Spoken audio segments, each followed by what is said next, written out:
All right, so let's move on to transportation, a couple of transportation issues. I know that this is an area for Senator Dibble. One question that we had from a viewer in preceding weeks, this is a good opportunity to ask it now, has to do with, of course, the increasing number of electric vehicles, however one feels about subsidies and whether or not and how aggressively we should move in that direction. It's clear there are going to be more electric vehicles on the road.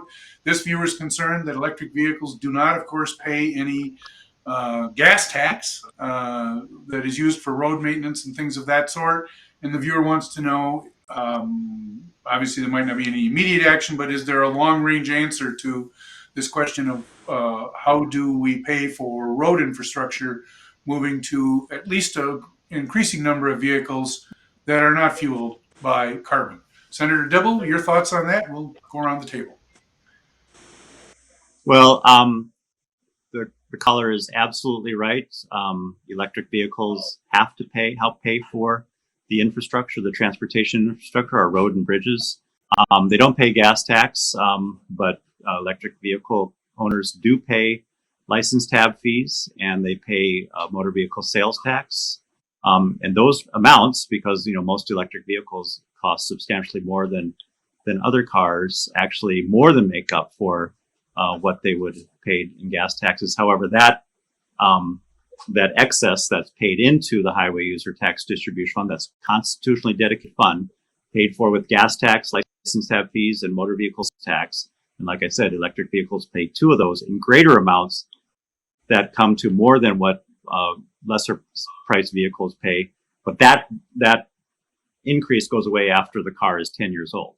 So absolutely, we need to figure out a mechanism whereby electric vehicles, for the duration of their life, pay as much as cars do now.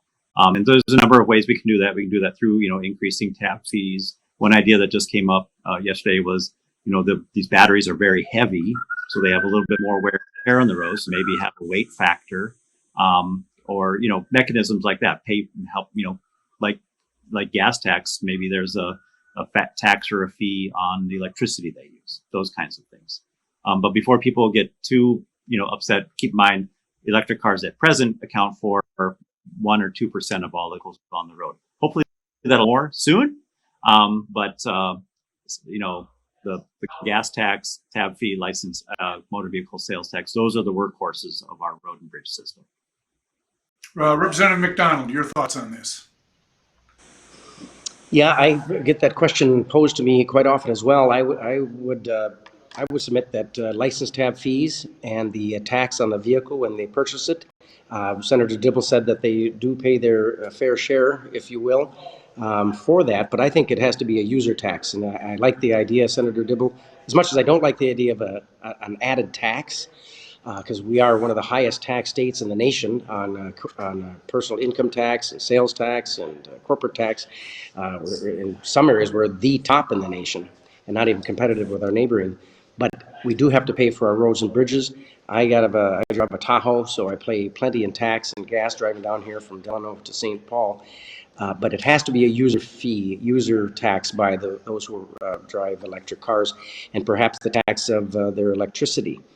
We have to find a mechanism that is fair and equitable for those who are driving the roads with their electric vehicles and not paying the same tax that those who drive with their fuel cars, that who are indeed paying into that special fund, dedicated fund to fix the roads and bridges. So there are some ideas floating around the Capitol. I know Representative Garofalo, who drives an electric car, has a couple himself, but I entertain any reasonable, fiscal responsible tax or fee that they pay their fair share as well. Senator Pratt. Well, I think we've got tripartisan agreement around here. I would never take on Senator Dibble when it comes to talking about funding roads and bridges. He is one of the experts in the Capitol. As I recall, we implemented the registration fee, kind of as a makeup for the gas tax, because they weren't able to pay for it. I know last session we were entertaining ideas about how to charge that fuel tax, that tax on the electricity, only for the electricity it was going to charge the car. If we could, and we were trying to figure out how to do that. But I think there was another option that we had last year that the DFL House just absolutely refused, and that was dedicating auto repair and parts sales tax to road and bridge construction, which would have made up a significant amount of the gap that we have in maintaining and rebuilding our infrastructure. Senator Scott Newman carried that. It was supported by a broad coalition of transportation experts. The union trades were behind it. And I was disappointed we couldn't seem to get that done, because we do need a steady stream of funding as our roads and bridges continue to wear out. So we have a question Actually, from if I a could viewer, just, and that's what. Yeah, go ahead, Senator Dibble. Yes, absolutely. I just wanted to correct the record. Actually, the House did accept that idea. So that was a part of the deal. We just didn't pass the final bill. They were I mean, Senator Pratt isn't wrong. The House resisted. I'm happy to say, side by side with Senator Newman, we persuaded the House to accept that idea. So it was partially accurate, but in the end, they did accept it. Unfortunately, the passed. The deal wasn't ultimately consummated. So let's talk transportation generally, and what we're likely, because we have viewers who are just asking general questions about what the transportation budget is likely to look like in a year with at least some surplus funds, some argument about how much, but what are the kinds of transportation projects we're likely to see funded? Let's start with you, Senator Dibble, because of your background, roads and bridges and so forth, and we'll go around the table. Hey, excuse me, Barry. So of course, Senator Dibble. So yes, I'm sorry. Representative McDonald. Yeah, I'm sorry. I do have to run. The vote is going to be up near, so I just wanted to say goodbye to you and your viewers and Senator Dibble and Pratt, and I appreciate being on yet again. And you guys all have a great night, and God bless you. All right. Well, thank you, Representative McDonald, for joining us, and we'll talk about you after you leave. Senator Dibble, Senator Dibble, go ahead. Great. Transportation issues. Great. So I am hopeful. I'm optimistic that we will be able to make use of some of the general fund surplus. That of course occurs on a one-time basis, but it's an excellent use of one-time dollars. It's for construction, for capital, if you will. So getting some of that money into the transportation budget to fix roads and bridges and do some safety improvements and do some of these inner city economic corridors. We call them corridors of commerce, connections, and the like, as well as supporting some of the capital opportunities we have for transit, both in greater Minnesota and in the metro area as well. Additionally, we have a lot of federal funds.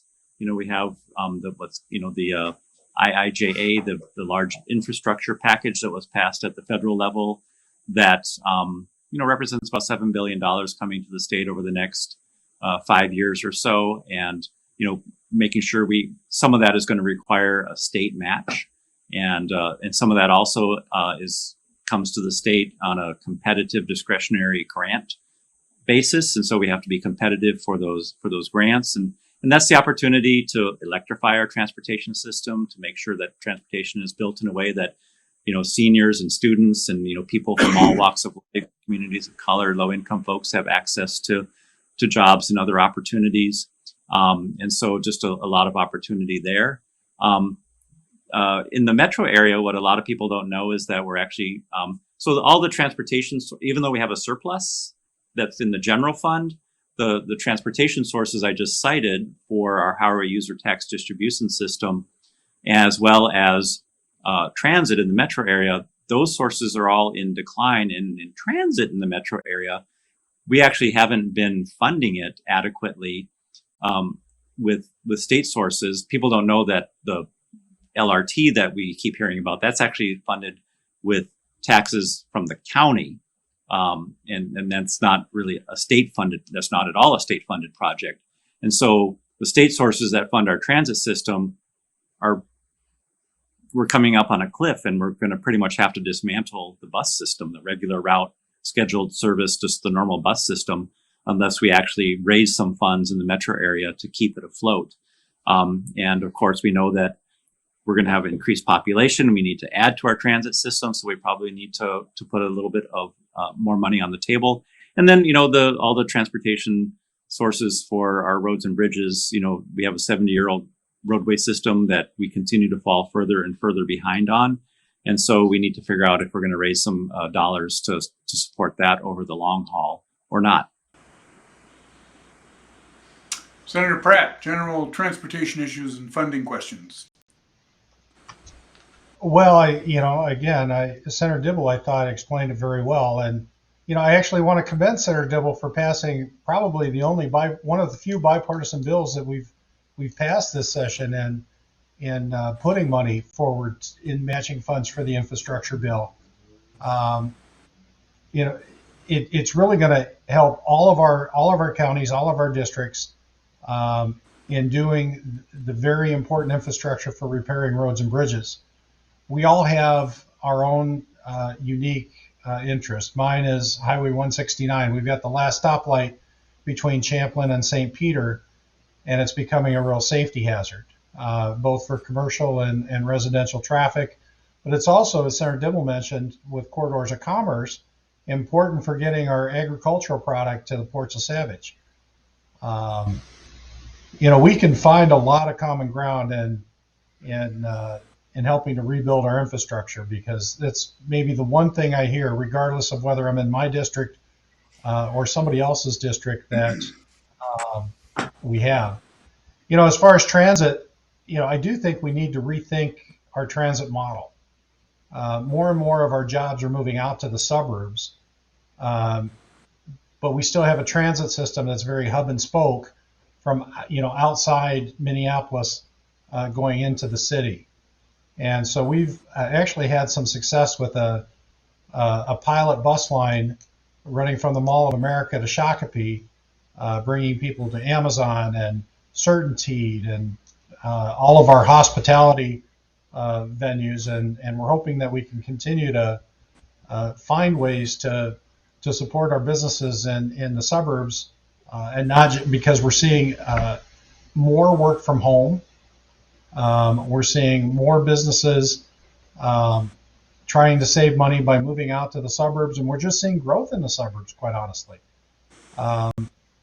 So I think there's on the transit side, there's some things we can do to rethink our model. But congratulations, Senator Dibble, on passing a bipartisan bill. I think it was almost unanimous.